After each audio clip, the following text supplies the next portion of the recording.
انسان اپنے آپ کو خود نہ بدلے میرا رب بھی اسے بدلتا نہیں. آج تم ڈرتے ہو اس ہندوستان میں رہ کے اور تمہارے خلاف ہو کیا نہیں رہا ہے. کوئی کہہ رہا ہے تمہارے ساتھ یہ کر دیا جائے گا, کوئی کہہ رہا ہے یہ کر دیا جائے گا, کوئی کہہ رہا ہے دھرم پریورتن کر لو, کوئی کہتا ہے 2021 تک,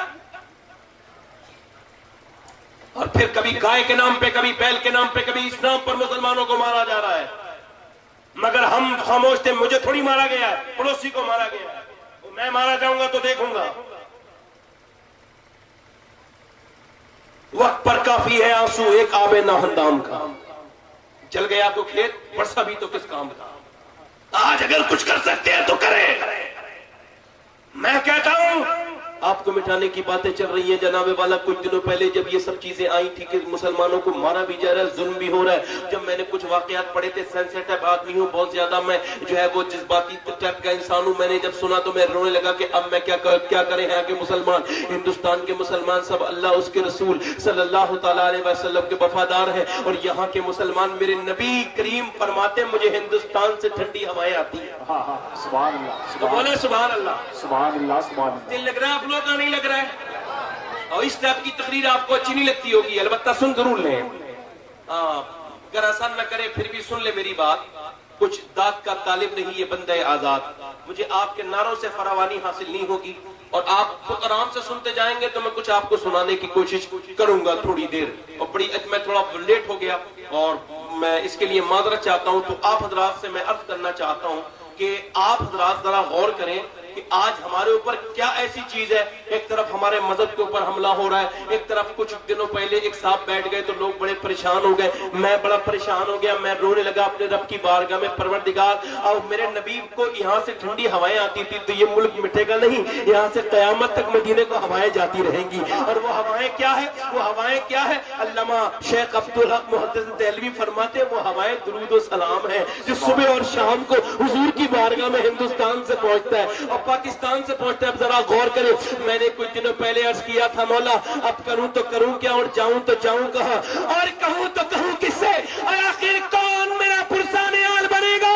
میرے پروردگار جب میں نے رونا شروع کیا تو میرے رب کی رحمت سے یہ آواز آئی عالم خیال میں کہ تمہیں اکیلا نہیں چھوڑا گیا, ہندوستان کا راجہ اجمیر میں خواجہ ہے, جاؤ وہیں چلے جاؤ. میں ہندوستان سے میں جناب والا بریلی سے چلا ہوں اور اعلیٰ حضرت کے نام کی ٹرین پکڑی ہے, اور ٹرین پکڑنے کے بعد میں جناب والا کراس کرتا گیا اور اسٹیشن کراس کرتا رہا, یو پی کراس کیا, دلی کراس کیا, ہریانہ کراس کیا, اور پھر انٹر راجستھان میں, اور اجمیر شریف کی دھرتی پہ شام کے وقت میں اترا ہوں. پہلے وہاں کی زمین کو بوسہ دیا اور اس کے بعد میں اس زمین کے بعد میں شاہجہانی مسجد میں سرکار غریب نواز کی چوکٹ کے قریب میں بنی ہوئی سامنے مسجد شاہجہانی مسجد میں عشاء کی نماز کا وقت تھا. میں نے بہت دیر تک دل سے نماز پڑھی اور پھر نماز پڑھتے پڑھتے رونے لگا. کہنے لگا کہ اب جائے تو جائے کہاں اور کہے تو کہے کس سے, اور روئے تو روئے کس کے سامنے.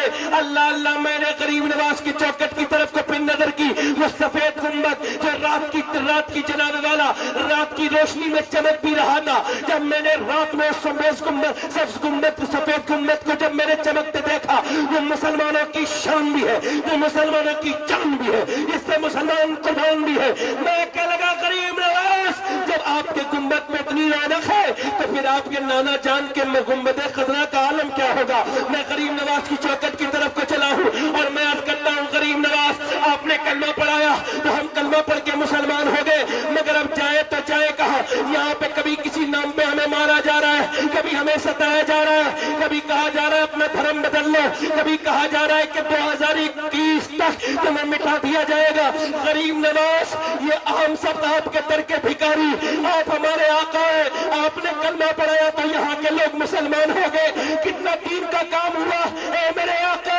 اب آپ کے ماننے والے سہمے ہوئے ہیں, ڈرے ہوئے ہیں کہ وہ جائے تو جائے کہاں, کہیں انہیں مٹا دیا نہ جائے.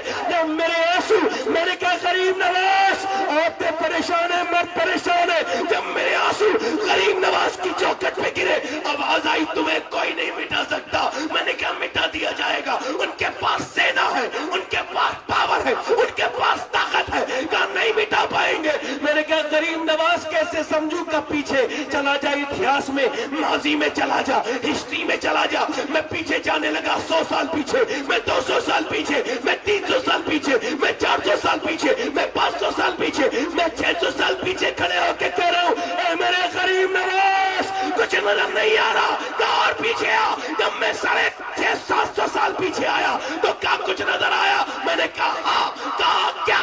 میں نے کہا اونٹ بیٹھے ہیں اور آپ نے بٹھا لے ہیں اور بادشاہ کے فوجی ان اونٹوں کو اکھاڑنے کی کوشش کر رہے ہیں، کیا اکھاڑ پا رہے ہیں؟ میں نے کہا نہیں۔ کہا کچھ سمجھا؟ میں نے کہا نہیں سمجھا۔ کہا تو بھی سمجھ اور پوری دنیا کے مسلمانوں کو، انسانوں کو سمجھا کہ جب یہ میرے بٹالے میں اونٹ نہیں اکھاڑ سکے تو میرے بسائے ہوئے مسلمانوں کو کیا خاک اکھاڑیں گے؟ اللہ اکبر، اللہ اکبر۔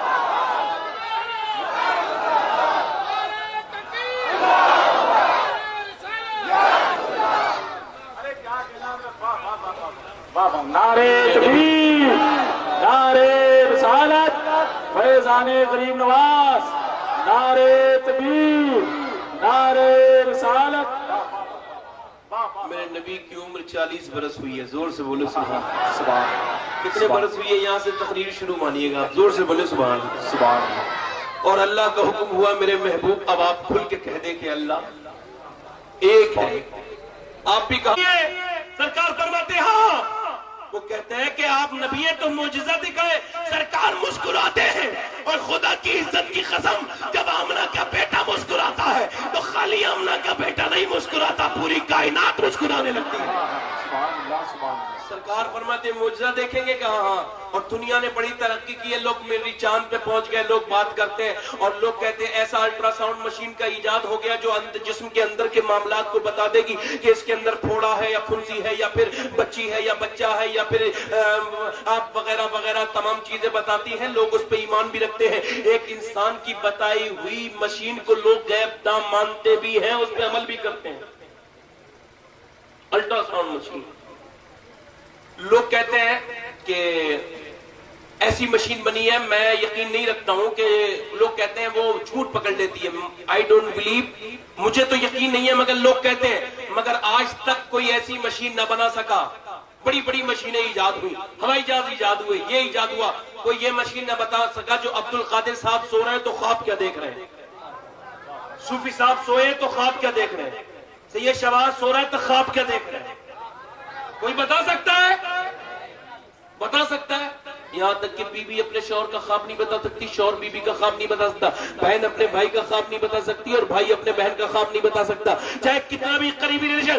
میری ماں میری بے قراری کو دیکھ کے اس سوتے سے اٹھا گیا اگر میں تو میرے چہرے کو دیکھ کے یہ تو کہہ سکتی ہے تو نے بہت ڈراونا خواب دیکھا ہے، مگر یہ نہیں بتا سکتی میں نے خواب کیا دیکھا ہے۔ مگر میرا نبی اپنے امتی سے اس کی ماں سے بھی زیادہ قریب ہے، تبھی تو ابو بکر صدیق سے کہہ رہے تم معجزہ دیکھو گے۔ کہا تم سو رہے تھے اور تمہارے خواب میں چاند آیا تھا، چاند کا ایک ٹکڑا ہوا تھا، چاند کے 2 ٹکڑے ہوئے تھے، چاند کے 3 ٹکڑے ہوئے تھے، چاند کے 4 ٹکڑے ہوئے تھے، چاند کے 5 ٹکڑے ہوئے تھے، چاند کے 6 ٹکڑے ہوئے تھے۔ اب مجھے بتائے جو میرا نبی ابو بکر کے خواب کے چاند کے ٹکڑے دیکھ سکتا ہے وہ اپنے امتی کے ہونے والے سینے میں دل کے ٹکڑے بھی دیکھ سکتا ہے۔ ہم یہاں سے پکارے وہاں وہ سنے۔ سبحان اللہ، سبحان اللہ۔ مصطفیٰ کی سماعت پہ لاکھوں سلام۔ اور حضرت جنہوں نے دلائل الخیرات شریف کی شرح لکھی ہے وہ کہتے ہیں کہ حضرت مہدی الفاظی وہ کہتے ہیں حضور کا ذکر سن کے جس کے کلیجے میں ٹھنڈک نہ پڑے اس کے سینے میں دھڑکنے والا دل کسی مسلمان مومن کا دل ہو ہی نہیں سکتا۔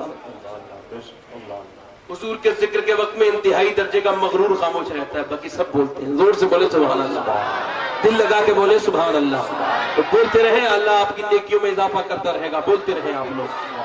اب ذرا غور کرتے چلے جائیں، ابو بکر صدیق ایمان لا چکے ہیں، اب آپ کہہ رہے ہیں حضور بہت دن ہو گئے چھپ چھپ کے، آپ کہتے ہیں اسلام پہ چلنا بڑا مشکل ہے، لوگ کہتے ہیں نہیں کہتے ہیں پوچھڑ خانے پہ اور وہ چائے خانوں پر بیٹھ کے لوگ بات کرتے ہیں کہ صاحب وہ اسلام پہ چلنا آج مشکل ہے، جب مسجدوں میں اچھے اچھے پنکھے لگے ہوئے ہیں اور اے سی لگی ہوئی ہے، ایئر کنڈیشن مسجدیں ہیں اور سردیوں میں سرد گرم پانی آپ کو میسر ہے، تو اب مشکل ہے یا جب بلال کے سینے میں پتھر رکھے جاتے تھے تب مشکل تھا؟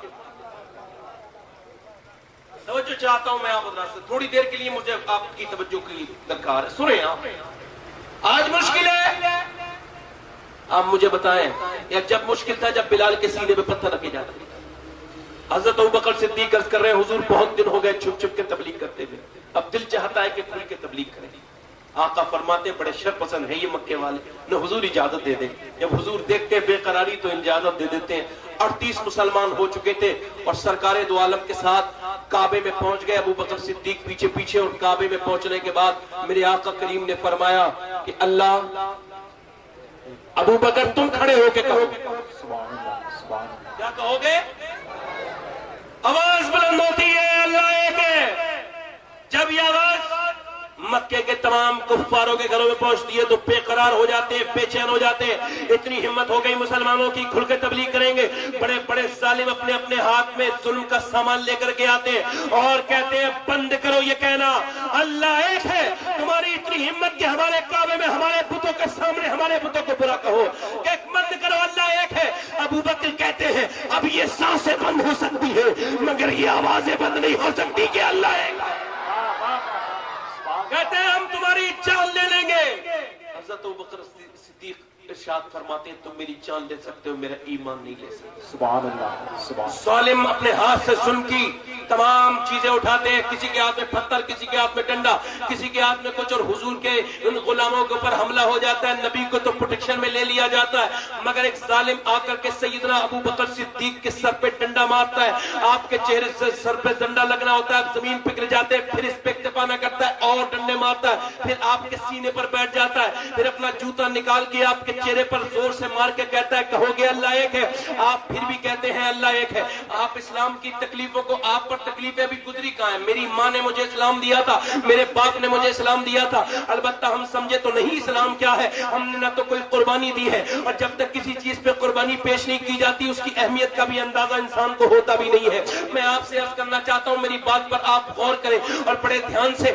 آپ بھول گئے ہوں گے اسلام پہ مسلمانوں پہ کتنے کتنے ظلم ہوئے ہیں، میں تو نہیں بھولا ہوں، نہ روایت بھولی ہے نہ تاریخ بھولی ہے کہ ایک بار چوراہے پہ کھڑا کر کے ایک مسلمان کو اور اس کے ایک ہاتھ اور ایک پیر ایک رسی میں باندھا، اور ایک ہاتھ اور ایک پیر ایک رسی میں باندھا، دونوں سم دو اونٹ کھڑے کر دیے، اور دو اونٹ کھڑے کرنے کے بعد پھر کہا گیا بول اسلام پہ رہے گا یا اسلام چھوڑے گا، اور پہلے تو اسے بہت مارا گیا تھا، پھر بیچ میں سے چیننے کی بات کی گئی، اس نے کہا نہیں چھوڑوں گا اسلام، تمہارا جو دل چاہے وہ کر لو۔ اونٹنی ادھر کو چلتی ہے، ایک اونٹنی ادھر کو چلتی ہے، جب اس کا پورا جسم بیچ میں سے چیننے لگا اور جب اس کا لہو نیچے کو گرنے لگا اور جب قطرے نیچے کو ٹپکے تو اس نے یہ نہ کہا مجھے بچاؤ، اس نے یہ نہ کہا میری خبر لو، اس نے یہ نہ کہا میں برباد ہو گیا، اور وہ لوگ انتظار کرتے تھے یہ جیسے ہی ہائے توبہ کرے ہم اسے چھوڑ دے، مگر جب اس کا جسم گرتا تھا اور جب اس کا لہو نیچے گرتا تھا تو اس کے جسم میں سے چہرے میں سے ایک ہی آواز آتی تھی یا پروردگار تیرا شکر ہے کہ تو نے میری جان کو اپنی راہ میں قبول کر لیا ہے،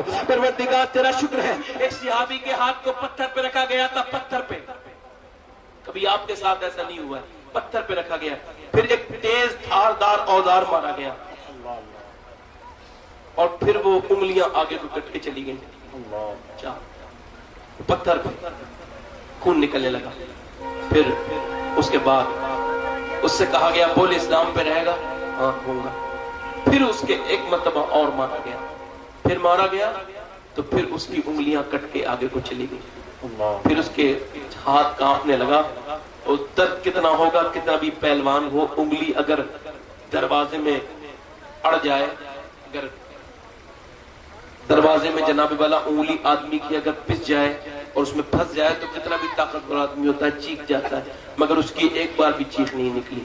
پھر اس کے ایک مرتبہ اور مارا گیا تو پھر پورا یہ کٹ گیا اور ہڈیاں آگے کو نکل گئیں۔ پھر اس سے کہا بول اسلام پہ رہے گا؟